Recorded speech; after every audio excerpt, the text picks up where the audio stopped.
this out. So I came across this story about one of the very first explorers of the vanished Cliff Dwellers. This is the location in the story, and he was one of the first guys to excavate a bunch of Cliff Dweller sites in the southwest United States. He claimed to have found a bunch of strange skulls, and remember in the story how it talked about the back of the skulls were flattened, and he also said that he found a gigantic female skull who didn't have incisors. Look at the teeth. All she had was chewing teeth all around. Chewing teeth all the way around. Look at that.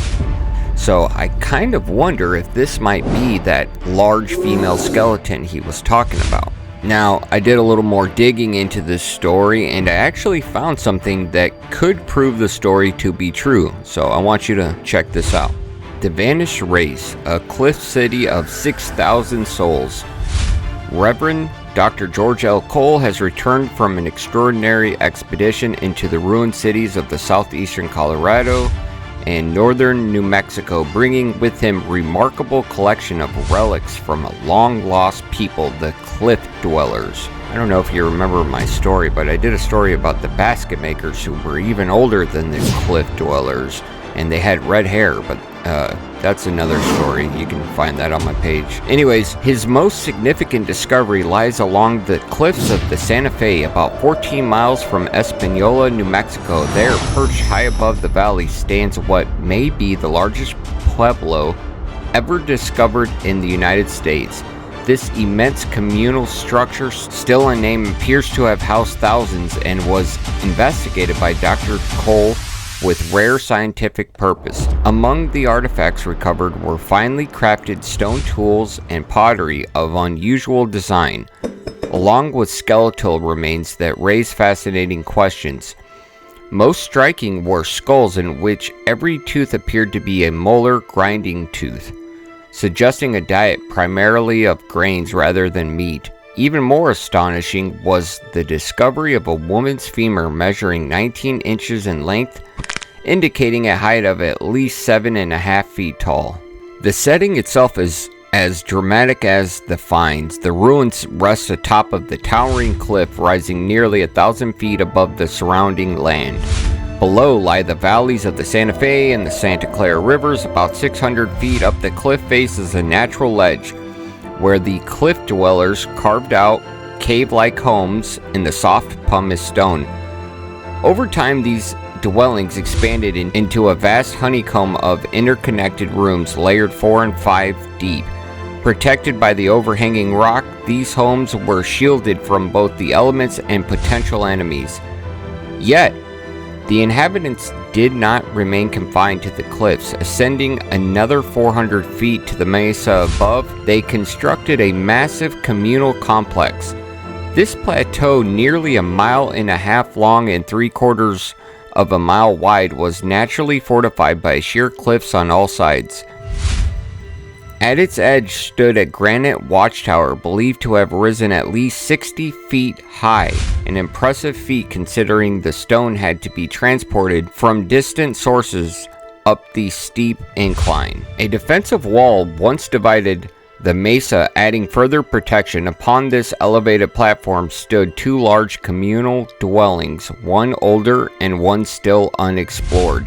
The other partially excavated by Dr. Cole. The larger structure alone is estimated to have contained between 1,600 to 2,000 rooms, measuring approximately 240 by 300 feet, built from carefully shaped stone blocks. The building rose 3 stories high and expanded outward over time, with rooms extending up to 12 layers deep from the central courtyard. This central space likely served as a shared kitchen or gathering area from which the rest of the complex radiated. Smaller courtyards were scattered throughout. Based on the room counts and size, Dr. Cole estimated that between 4,800 to 6,000 people once lived within this immense pueblo, excluding those who continued to inhabit the cliffside caves. Inside his home, Dr. Cole has transformed his parlor into a personal museum, Tables overflow with water vessels, incense pipes, stone axes, mortars, weaving tools, and pottery. Nearby lie bows and arrows, baskets sealed with pitch, and fragments of petrified wood. Most striking of all is a collection of skulls, carefully arranged and studied.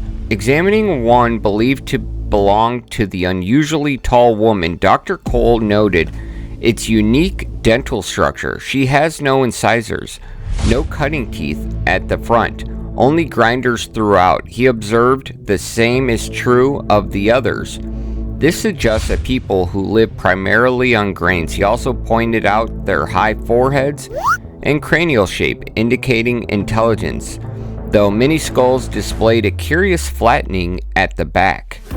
These discoveries, first reported in the Los Angeles Times, offer a glimpse into the sophisticated and mysterious civilization, one that thrived in the heights of the stone cliffs and mesas, then vanished, leaving behind only ruins, relics, and enduring questions. Actually found pictures from the Dr. Cole party excavations. So this is the location in the story. I first found it on Google Maps, but then I found an archive showing images from his party's excavations. At the time, this site had no name, but it is now called the Puye site, P-U-Y-E. I don't know if I'm pronouncing that correctly, but you can see up here on the cliffs all of these different cliff dweller sites up here on the rocks. In the collection of images, this one was there, and it said that this was a skull of a male. Now, look at the teeth. Remember in the story how it said that these skulls had all chewing teeth? To me, it sounded like he was maybe talking about a mastodon. I thought he maybe found like a mastodon skull, and somehow he was mixing it up with a human skull, because that's what you hear all the time. There was no such thing as these giants. They were just misinterpreting mastodons as human skulls, which sounds insane to me. I don't know how you would mix the two up. But if you look closely in this image, look at the teeth. See, those look like the two front teeth. And that's where the incisor would be, unless those are the two front teeth, and then that's where the incisor would be. But if you notice, it doesn't come down to a point. It kind of verifies what he was talking about when he said all these skulls had chewing teeth all the way around. Look at that. So maybe they were just ground down all the way. I'm not sure, but in the story it said that he thinks this is evidence that these people were grain eaters. Then I found this image, and remember in the story how it talked about the back of the skulls were flattened? Well, you can clearly see this looks like a typical normal skull. Look at this one, it is flattened in the back. So these people practice like their own form of cranial elongation, but instead of elongating the skull, they flattened the back of their skull. The image description for this said that it was 3 skulls. The picture was taken in 1900 and 6 sandals in the background. Then I found this image that I thought was really interesting. The story said that they found 19-inch femur bones, who he believes belonged to a female that stood around 7.5 feet tall. I can't say for certain that this is what he was talking about, but in this other archive, I did find these images connected to his party's excavations. And if you look, you can see these really long femur bones right here. And then you see this different looking skull. They turned it sideways in the image so you could see the side profile, but look at the back of it. It does look like it was flattened. So I kind of wonder if this might be that large female skeleton he was talking about. And what the hell happened to that skull? Looks like it got hit in the face with an axe or something. I don't know. That looks crazy. These ones all look like typical normal human skulls. What are those bones? And then right in the middle is this one. I'm wondering if this is the Gigantus skull. The image description says, the nearly 15,000 unique photographs of this collection contain the work of C.C. Pierce, which covered the Los Angeles region city, street, and architectural views, California missions, southwestern Native Americans, and turn-of-the-century Nevada, Arizona, and California. Pierce, active from 1886 to 1940, was one of the leading photographers of his day and amassed a collection of 15,000 images, including his own and those bought and copied from his contemporaries, George Wharton, James and Charles Puck. The James collection contains over 2,000 images of portraits, customs, ceremonies, arts, and games of various groups of southwestern Native Americans. I thought this was really interesting. This might be the bones that he was talking about that he found. Here's another image from the collection. This is another cliff dweller site. Here were some more images in this collection. These are cliff dweller mummies. It's actually really scary looking. Look at that. You can like really see what they look like. It's freaky. Here's an image of the Dr. George Cole party doing excavations. Look at that, just skulls laid out. There's another one right there.